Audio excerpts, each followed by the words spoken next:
Oromoon maal jedha seetanii maatii gaariirraa alachuurra carraa gaarii dhalachuu wayyaa jedhe. Dhuguma jedhe dhugaa waaqatti yaade sirriitti Oromoon kun yeroo mammaaksi Oromoo hundisaa sirriidha jechuudha. Tokko tokko isa duubatti afaan jira malee jechuudha. Maatii gaariirraa alachuurra warra gaarii carraa gaarii alachuu wayya jedhanii. Egaa interview Raachee fi Hawwii Seefuu on EBS irratti warri dhaggeeffatan akka kochuu warri baay'ee isinitti tolee kottaa gaa waan tokko jennaa jechuudha. Nagaan isiniif haa baay'atu. Akkam jirtu nagaa keessanii ani baay'ee nagaa galata waaqaa ta'u. Interview isaanii keessatti wantoota natti tottolan dhugaa waaqa baay'ee na gammachiisan jechuudha. Tokkoffaa waa'ee Hawwii, lammaffaa Itoophiyaa uftamoo uftuu bakka interview lama sadaffaa waa'ee warrashii jechuudha. Warrashii warra Faransaay kun dhugaa waaqa baay'ee namatti tolu jechuudha. Kanaaf kanani warra gaariirraa dhalachuurra carraa gaarii dhalachuu wayyaan jedhe. Yeroo baay'ee carraa gaarii yoo qabaatte ati warris jiraatanii jiraachuu baatanii humaa miti jechuudha.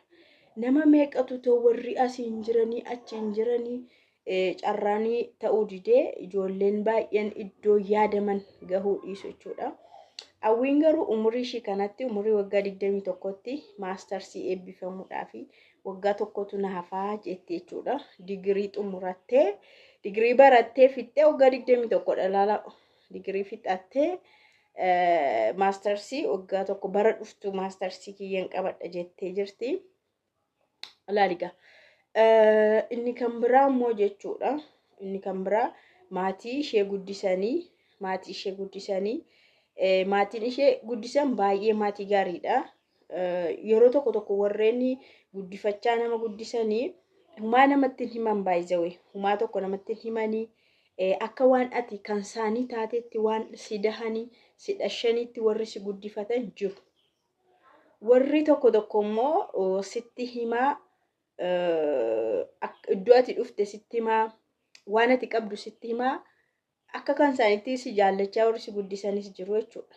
Hawwii nama akkas even wanti nama ajaa'ibu maqaan ishiillee hawwiidhuma isa Itoophiyaatiin achittis hawwii taatee haftee jechuudha. Biyya sanatti illee jechuudha. Maqaan ishii hawwiidha jechuudha. Maqaa kan biraa hin qabdu. Kunillee baay'ee nama dinqa. Silaatoo tokko ta'e iddoo biraa faatee guddifachaa biraa faatee maqaallee itti jijjiiru maqaa ofii isaaniitti baasanii ofitti waamu waan ta'eef maqaallee itti jijjiiranii gara ofiitti faa waamu jechuudha.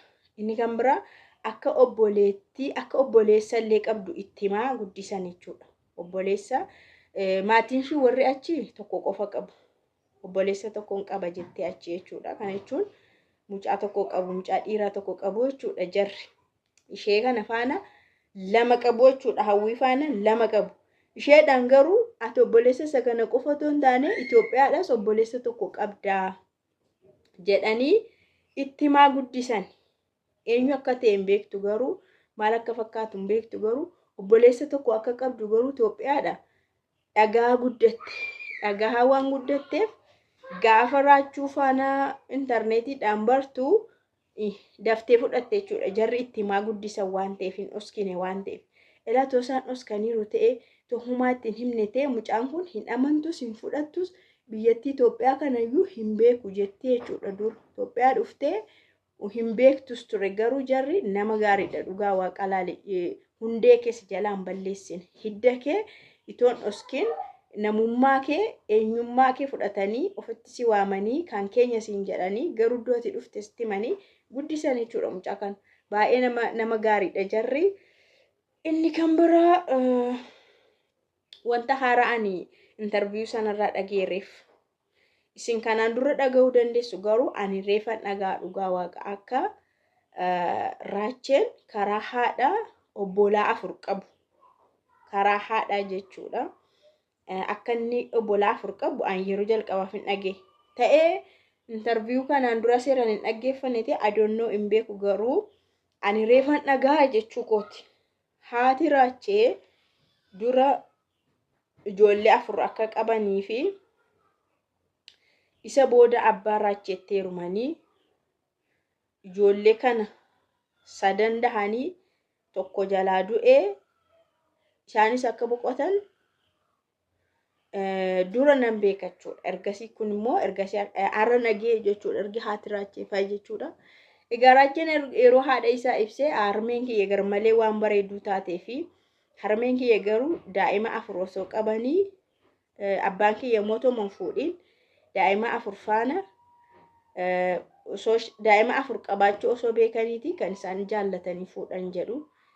Abbaan raachee garuu yeroo jalqabaatidha. Jalqaba isaaniiti haati raachee garuu dura 4 dahaniiru. Kana jechuun baay'ee miidhagduudha jechuudha harmeen sun. Dhugaa waaqa dhuguma suuraa irratti yeroo argitan iyyuu dur ta'eeyyuu suuraa durii ta'eeyyuu baay'ee tokko hawwii faana waluma fakkaatu bakka akka ijoollummaa ammaa fi akka bara sanaatti hawwii fi garaagarummaa hin qaban. Dur immoo jechuudha warri keenya durii jechuudha ijoollee yeroo dahan walitti aansanii da'u. Akka ammaa faamilii pilaaniingiin hin jiru, walirraa butuun hin jiru, hin da'u waan ta'eef waan dahanii fakkaatan dahanii ka'anii. Meeqa dahanii waan tokko dahanii fakkaatan. Warri ammaa tokko dahanii koshosh. Maal siniin jedhu peestaalee ibiddarra bu'e. Lama gaafa deessu immoo maal siniin jedha laataan. Waan jedhee ibsu hin beeku. Ni barakana. Waynee warri keenya durii dhugaa waaqa fakkaatan jechuudha. Harmeen kiyya immoo 13 deessee waan 3 faa 4 faa 5 6 kanuma deessee fakkaatti garuu amma yeroo ilaalamtu jechuudha. Ammatti yeroo ilaalamtu umurii ishii kanaan. Warri durii irraa hin beekamu tasa yoo ofii isaanii himatan malee ani daheera yoo jedhan malee irraa hin beekamu jechuu barbaadeen. Kanaaf inni ani gammade immoo karaa haadha isaa raacheen obbolaa qabaa. Obbolaa 4 qabaa. Karaa haadha jedhamti yaa kan haadha isaa eeyyeno.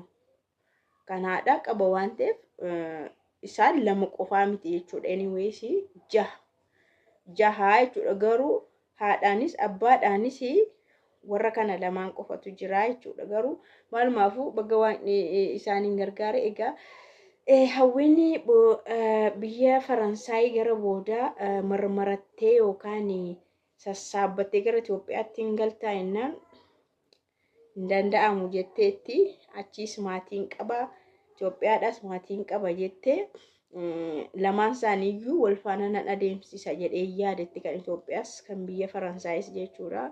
Egaa biyya sanatti barattee biyya sanatti maal jettee abbaan ishii haati ishii warri jedhaman Faransaay keessa jiru. Hiriyaan ishii jaalalleen ishii Faransaay keessa jira.